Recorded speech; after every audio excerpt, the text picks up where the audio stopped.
causa de los derechos humanos. Victoria.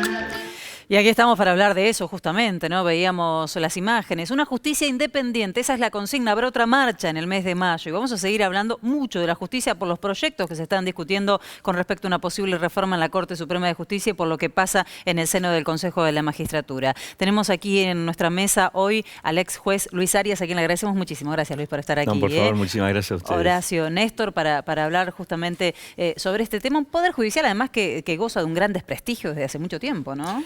Sí, absolutamente. Más de un 80% de la población no cree en el Poder Judicial. Hoy hay un conflicto, un litigio en un barrio y nadie va a un fiscal. Digamos, llaman a los medios de comunicación, buscan apoyos políticos en los representantes políticos, pero en general la gente no cree que a través de un proceso judicial se resuelva un conflicto.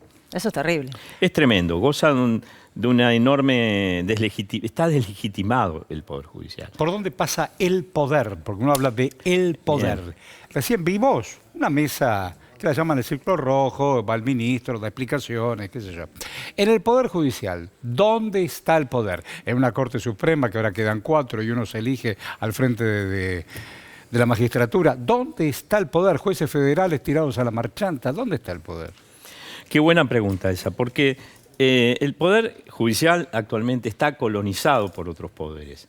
Es decir, si un juez para defender los derechos o garantizar los derechos de la gente, no defender, garantizar los derechos, garantías, tiene que enfrentarse al poder mediático, al poder económico, es muy difícil que lo pueda hacer. Porque lo hemos visto hace pocos días. Un juez de La Plata, Alejo Ramos Padilla, determinó en una causa que no había usurpación en una ocupación de tierra. Lo quisieron ridiculizar los medios, porque los medios ya decían usurpación, al punto que él tuvo que salir a aclarar su fallo a través de un comunicado. Entonces, fallar en contra de lo que dicen los medios es muy difícil. Fallar en contra de lo que dice el poder económico es muy difícil. Entonces, ¿qué terminan haciendo jueces y juezas? No es que sean buenos o malos. Terminan tratando de legitimarse frente a esos medios de comunicación, frente al poder económico y no a la sociedad. Tal cual. Porque la sociedad no cuenta. Tal cual. Un juez puede tener toda la legitimidad del mundo frente a la sociedad, pero si tiene que enfrentar a los poderes, normalmente va a llevarla de perder. ¿Por qué no hay, en la movilización de hoy, que fue grande, que fue importante, debió haber sido, bajo esta premisa, mucho más importante, como fue, por ejemplo, la respuesta al 2x1 que aplicó esta misma Corte hace 5 años? ¿Por qué si hay un consenso en la sociedad respecto de que el Poder Judicial funciona mal, no solo por las causas políticas, sino también por las causas civiles, por las causas laborales? ¿Por qué si hay un consenso no hay una decisión que traduzca ese consenso en una reforma amplia del Poder Judicial? Yo creo que hay un consenso que se está construyendo. No, estamos de acuerdo, pero lo que digo es por qué no se traduce en una iniciativa política desde el Congreso, desde el Poder Ejecutivo. Números. Pero yo he escuchado al ministro de Justicia hace 2 semanas decir que no dan los números para encarar una reforma. Bueno, yo creo que es una cuestión, una cosa es el procedimiento y otra cosa es el contenido de la reforma. Sí. En cuanto al procedimiento, yo creo que tenemos que hacer con la sociedad. Es decir, la forma de enfrentar a todos estos poderes que nosotros mencionamos es con la sociedad. No lo hacemos con un comité de reforma. No, pero eso es lo que te dice Néstor. No se moviliza una sociedad porque dice, total, si yo voy a denunciar, nadie me atiende.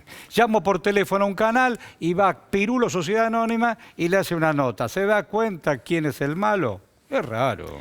No, la gente, hay otras preocupaciones también, hay otros temas en agenda, otras urgencias, pero yo creo que crece cada vez más en la sociedad esa conciencia, hay que trabajarlo con la sociedad, hay que abrir el debate a la sociedad en los distintos espacios, hay que invitar a hablar a quienes son víctimas de este Poder Judicial, que es un Poder Judicial monocromático, tiene una sola visión acerca de la realidad, una visión que favorece a estos poderes, ¿no? Entonces yo digo siempre que si hay un juez como Rosenkrantz, que se destacó siendo profesional de las minorías poderosas, de los grandes grupos económicos, de los grandes medios de comunicación, bueno, yo también quiero un juez o una jueza indígena, quiero un juez o una jueza de las minorías sexuales, quiero un jueces o juezas comprometidos con los derechos, que hayan acreditado una lucha por los derechos de la gente. Esos son seguramente lo que se van a poder enfrentar a estos poderes y van a poder enriquecer el debate jurídico.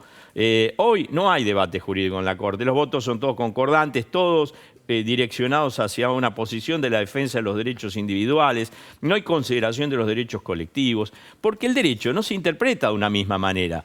Se interpreta de varias. Yo digo, donde hay un corte de calles, algunos van a ver un delito y otros van a ver el ejercicio legítimo de un derecho a la protesta. Los derechos están en colisión siempre, se presentan en colisión.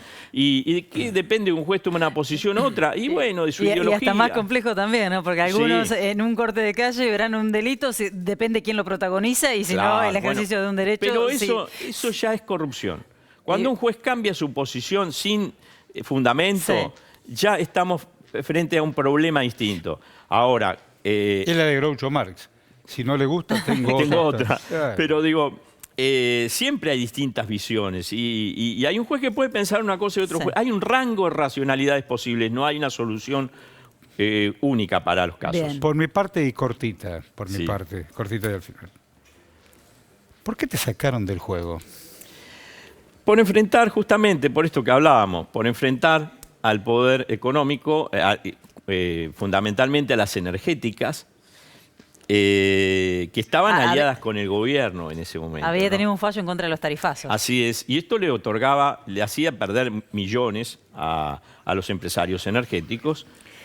Mira, me están diciendo que tenemos más testimonios de esta marcha. Sí. Y a partir de eso incluso abrimos el debate. Por favor. Justicia es un valor y el Poder Judicial está integrado por hombres y personas con sus más y sus menos. Pero el cuestionamiento fundamental es a la cabeza del Poder Judicial, me parece, en este acto, que es la Corte Suprema de Justicia de la Nación.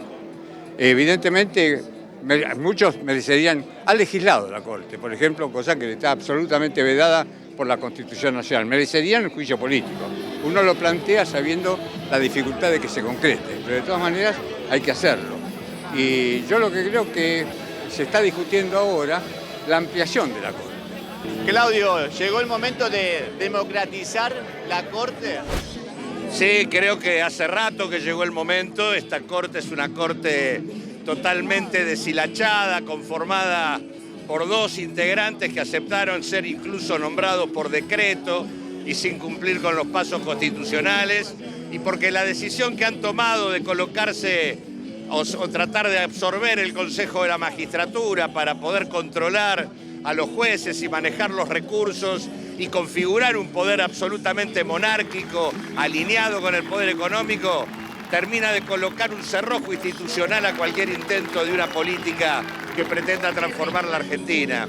Derogaron con este fallo que sacó la Corte para hacerse del Consejo de la Magistratura esa ley que surgía que donde nunca más pensábamos que la justicia se iba a controlar a sí misma, que el presidente de la Corte iba a ser presidente del Consejo de la Magistratura. Eso es un abuso ya demasiado y bueno, genera entonces que discutamos todo, discutamos cuántos deben integrar la Corte. Resurgieron todos los deseos que tenemos de que no haya una justicia de uno, que haya una justicia de todos. Porque hay una justicia que solamente protege aún los privilegios de un sector de la sociedad. Persigue a aquellos y aquellas que levantamos la voz en defensa de los derechos del pueblo, de los trabajadores. Y le garantiza impunidad a aquellos que fugan capitales, que evaden impuestos, que hacen lo que hizo el gobierno de Macri. Un endeudamiento después lo fugó, no sabemos dónde está. Y persigue a los opositores.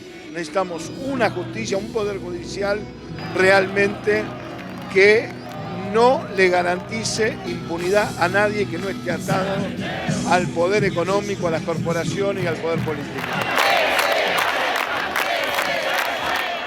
Los cuestionamientos hacia los integrantes de la Corte Suprema de Justicia. ¿Se equivocó Rosati con este movimiento? Porque la reforma a la Corte Suprema de Justicia parece mucho más cercana ahora que antes de lo que ocurrió en el Consejo de la Magistratura. Yo creo que dio un salto al vacío. Con esto se terminó de deslegitimar, redobló la conciencia política en la sociedad de que hay que llevar adelante una reforma.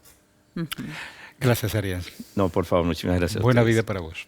Gracias, igualmente. Vamos a hacer una pausa, tenemos más información enseguida.